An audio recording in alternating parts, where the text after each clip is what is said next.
திருக்கல்யாண அரேஞ்ச்மெண்ட் பற்றி தான் இப்போ நம்ம பார்க்க போகிறோம். ஃபஸ்ட்டு ஐயர் புக் பண்ணணும். அதுக்கப்புறமேட்டுக்க கோவில் சைட்லேருந்து நோட்டீஸ் அடிப்பாங்க. அதில் யாருக்கு கல்யாணம், அந்த கல்யாணத்தை யார் நடத்துகிறா அப்படின்னு சொல்லிட்டு மென்ஷன் ஆகிருக்கும். நானும் அவரும் லவ் மேரேஜ். அவரையே கல்யாணம் பண்ண திருக்கல்யாணம் பண்ணுறதா வேண்டி இருந்தேன். அதனால் இப்போது ஐயனாரப்பனுக்கு திருக்கல்யாணம் நாங்கள் பண்ணோம். பொண்ணு மாப்பிள்ளைக்கு ட்ரெஸ் எடுக்கணும். 2 பேருக்கும் 2 சாரீ, அப்புறம் மாப்பிள்ளைக்கு வேஷ்டி, பட்டு வேஷ்டி, பட்டு துண்டு, அதுக்கப்புறம் கல்யாணத்துக்கு தாலி 2 பேருக்கும்.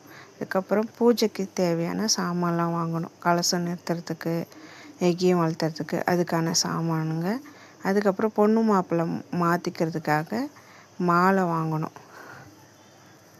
மாலை, பூஜைக்கு தேவையான பூ அதெல்லாம்.